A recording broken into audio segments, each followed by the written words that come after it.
Today on Foxpro's Furtakers. Foxpro's Abner Druckenmiller starts his season in style. It's a Ruger Hevi-Shot slam in the Pacific Northwest. These coyotes are ready, and they've never come this close. It's intense, lucky, and fast response is capped by a coyote trying to steal the call.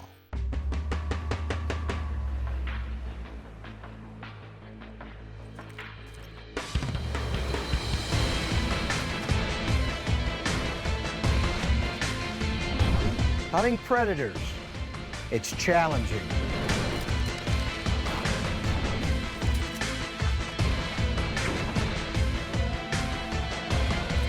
To be successful, you have to outsmart them.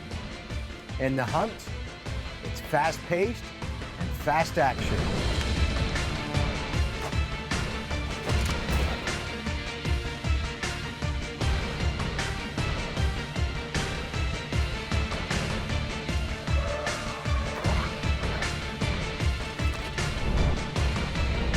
It's why we live to be fur takers.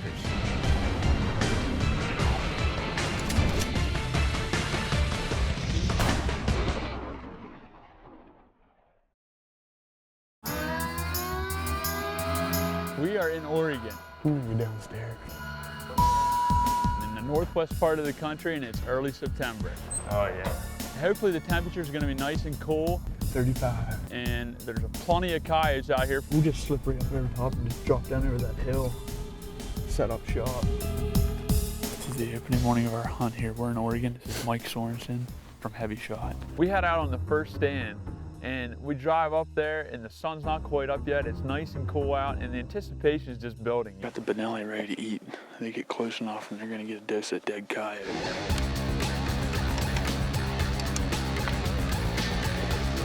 You wanna get eaten? Yeah.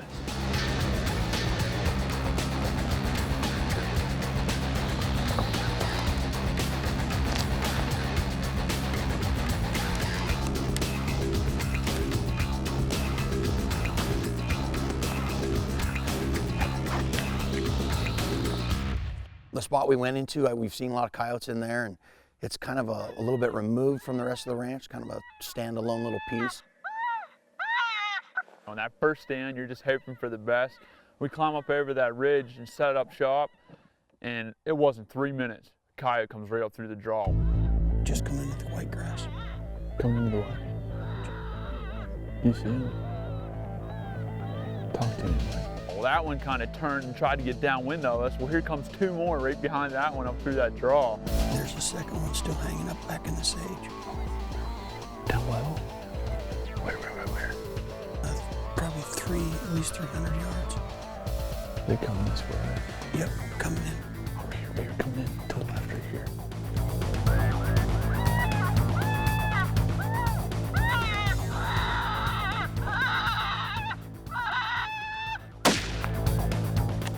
Fur down, baby.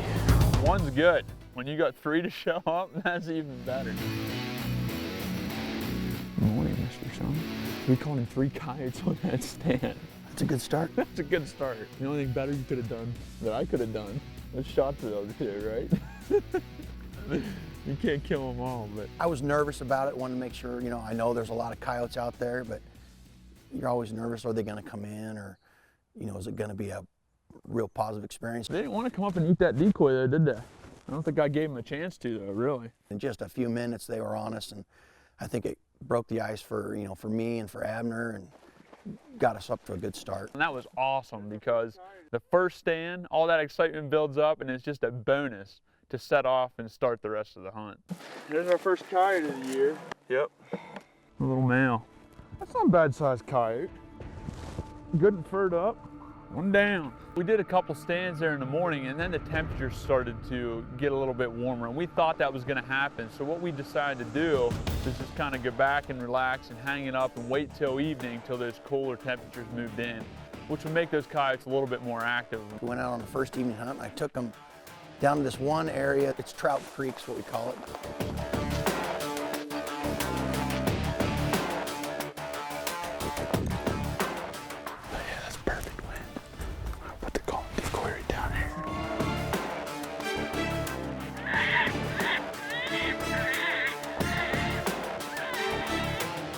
11 o'clock.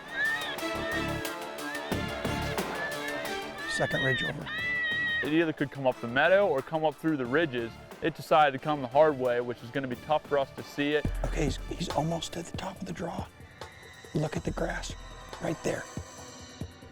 Oh, now I see him. Dang it. You can't kill all of them. They can't ever come on a beeline right to them. That's why we like to see them come, but wily coyotes. So I stand up and Mike and I are standing there talking about what had happened. All of a sudden, Abner looks over and there's a coyote. Oh my gosh, guys, there's a coyote standing right here by this rock. Are you on him, Lance? There's a coyote right there, 100 yards, just standing there looking at us. You on him?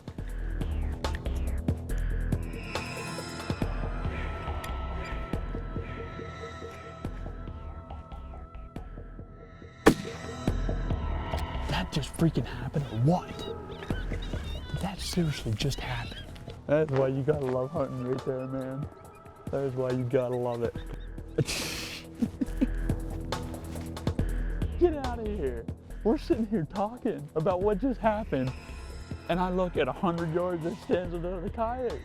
He left me get down, get on my gun, and he just stood there. That is awesome.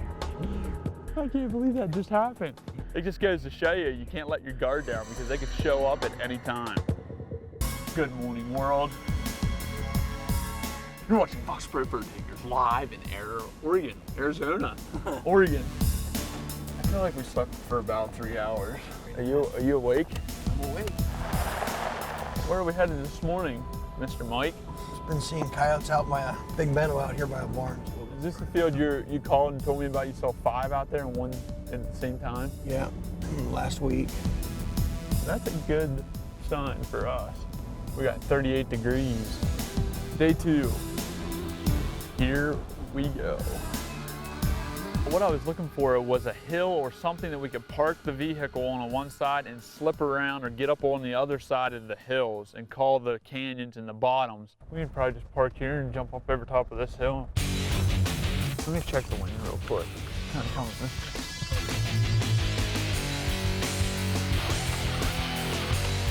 We were in some high country yesterday. We're staying low today.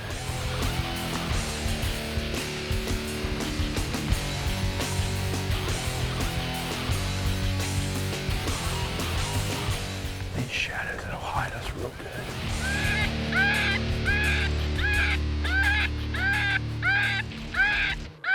Straight ahead, 12 o'clock. We had a pair of coyotes howling at us way off in the distance, and they had come in and tried to play that cat and mouse game a little bit too. Just to the right. Coming across the sage there. They saw me, I think. They're moving back to the left. They're going away. They didn't like something. We tried to do some things. We went to some coyote vocalizations later on in the stand. They did show themselves, but we couldn't get a crack at them. That one's just moving away. They might have saw us walk in on the stand, which there's not much you can do about that. It's this open country. It doesn't always work out perfect. That's why they call it hunting. That's awesome looking stand though. After the morning hunt, we had a chance to head to the ranch and meet up with Gary and his son Kelly, which is Mike's brother-in-law and nephew. They began to tell us about how bad these coyotes are and that there's so many more pups than what they've noticed the last few years. They were excited that we were out there. They were glad we were there to take care of some of these coyotes. I don't know what conditions sparked that increase, but we've got way more coyotes now than we did in the past. They really like to eat the afterbirth from the cows. And so even as the cow is calving, coyotes will be there on her, and sometimes there'll be 5 or 6 coyotes there. And if she's having problems at all, they'll eat the calf right out of her before it even hits the ground. They've been known to have a huge problem on deer and antelope populations, and we can see it around here. We don't have near the deer that we used to have, and it's got to be a large part due to the coyote population. Obviously, you never want to get rid of everything, no matter what it is, but they're a huge problem, and we need to get rid of some of the numbers. They're gonna start moving now. We're getting closer to the dark, so I'm gonna put another one down here. I stand in the night, it's do or die, baby.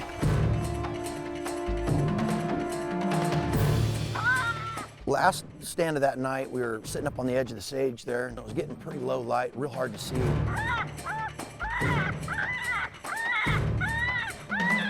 We set up and started calling, and here comes a coyote from way out there. There's a coyote right there, to the right of that big green bush, about 150 yards.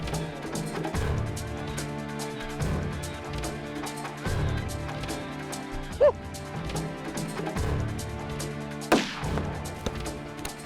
Smoked that one. Yes.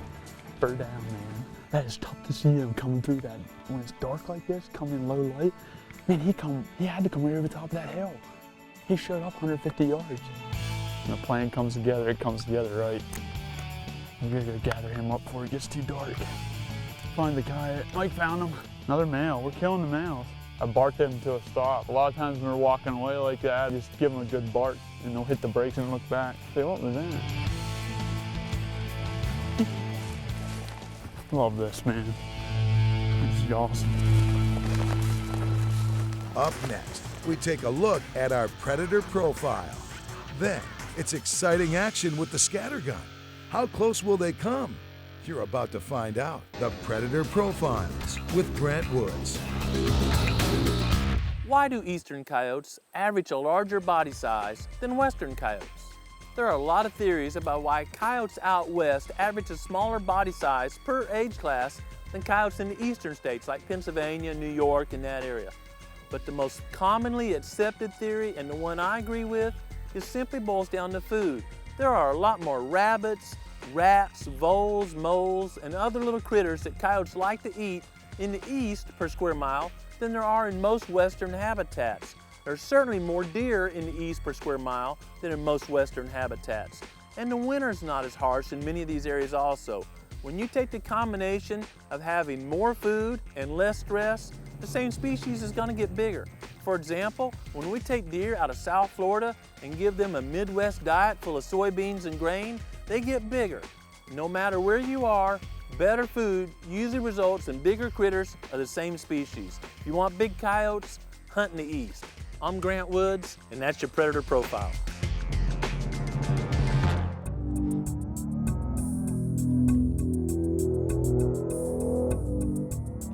We slipped off onto this big grass area. Not a lot of cover there, but we found some grass to kind of hide in.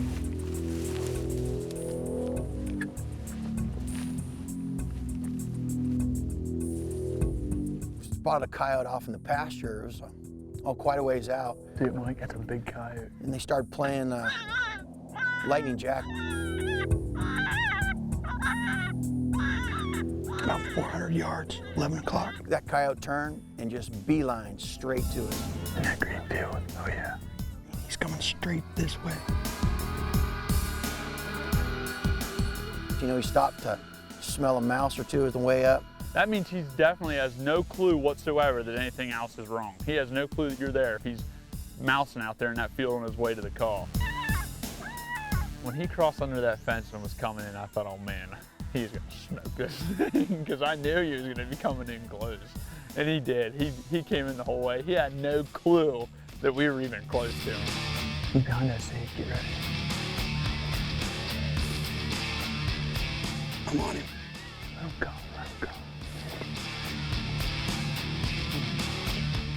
Abner whispered to me just to let him come and see if we can get him with a shotgun. Say when. Kill him right there. That's all we'd like to see, the dead coyote going to work, baby. Wow. You smoked that thing. Shotgunning coyotes, it does not get better than that one right there, man. He dropped the hammer on him. Holy cow. How'd you like that ear tag? Drop that dot right on his head. It's straight on him. Wicked. That dead coyote is wicked. Some kind of damage that dead coyote did to it.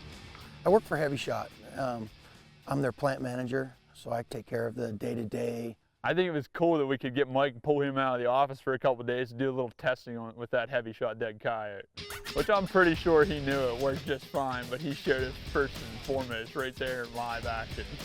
Yeah, he didn't stand a chance, did he? A little R&D time. It's always good to take our products out, you know, and see firsthand how that dead coyote works. 55 yards. 55 yards? That's pretty good. That's lethal. With a shotgun like that, 55, 60 yards, you're getting out there. It packs a punch, it really does. I mean, when I sighted that gun in 30 yards, I had 4 pellets in about the size of that at 30 yards, you know, the size of a nickel. Nice tight patterns. Worked awesome. He was stopping there and he mouthed twice on the way in. You see that? He kept thinking, that jackrabbit sounds a little bit better. I'll go have a bite of that. Nice healthy coyote. I think we should go find another coyote. What do you say? I say we get another one.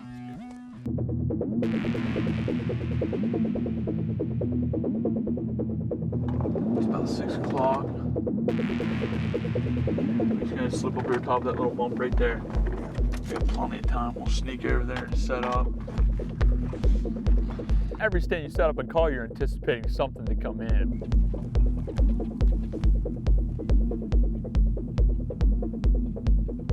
We were overlooking a nice draw, and I really liked the looks of it, and so did Mike. And we set up there and called, and it was a little bit later in the stand. I had played several different sounds.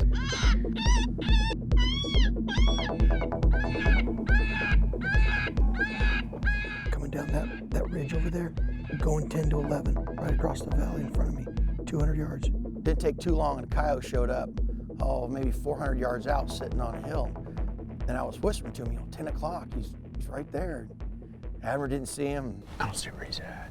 About 10 o'clock, Where's he at from that fence? 400 yards. You see him? I don't know where he was looking, but he wasn't looking 10 o'clock. I was looking straight out over top of the collar, and Mike's telling me 10 o'clock. Well, I must have not been awake or something, didn't have my coffee yet, and I wasn't looking at 10 o'clock. Just see his ears above that. Oh, I see him through there. Finally picked this coyote up a little bit later and was headed down the draw. Let's go down through the draw. And I barked it to a stop. Woo! And I shot it. And man, it was just a beautiful, big old female.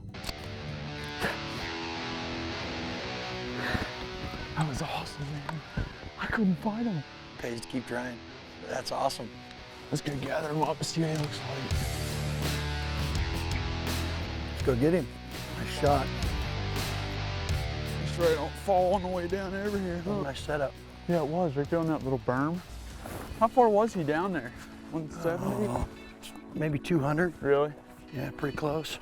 There he is. That's a nice coyote. That is a nice coyote. There you go. She's awful furred up. Look at that tail. Yeah. Good old bushy tail. That's a pretty coyote.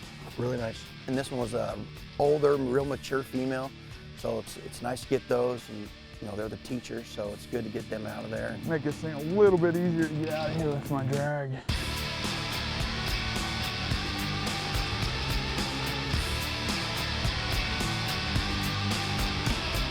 Looks like we got a pretty good wind that's blowing this way here.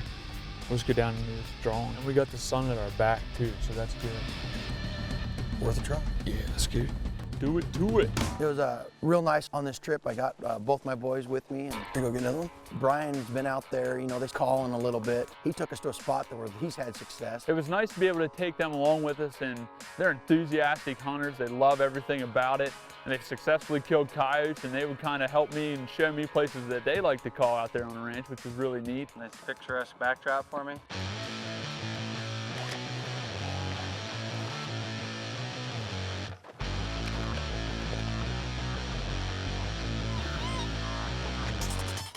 We had set up shop, and I started playing a sound, and it wasn't 2 minutes. 11:30, straight out. Here comes a coyote. Right at the edge of the green grass, coming in. Bolting straight in on a dead run right at him. There he is. He's coming right up the draw. He came up through, kind of weaving through the sagebrush, hard to see, and we were waiting, hoping to get another shotgun shot on it, and it came right up. He's coming in hard. At 20 yards, Mike threw the EOTech on him, and it was all over.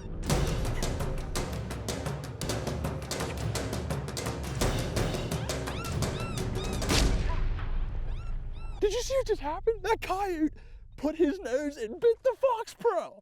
That does not happen every day. That was ridiculous. That right there is coyote hunting at its best. When you fool them enough to come up and bite the Foxpro, it doesn't get any better than that.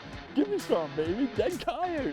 Comes right to the Foxpro, the sagebrush that the Foxpro's in, and jumps up in it and puts its nose on the Foxpro. And he wanted to take a bite of that Foxpro. I gave him a good load of dead coyote, and it put him down pretty hard.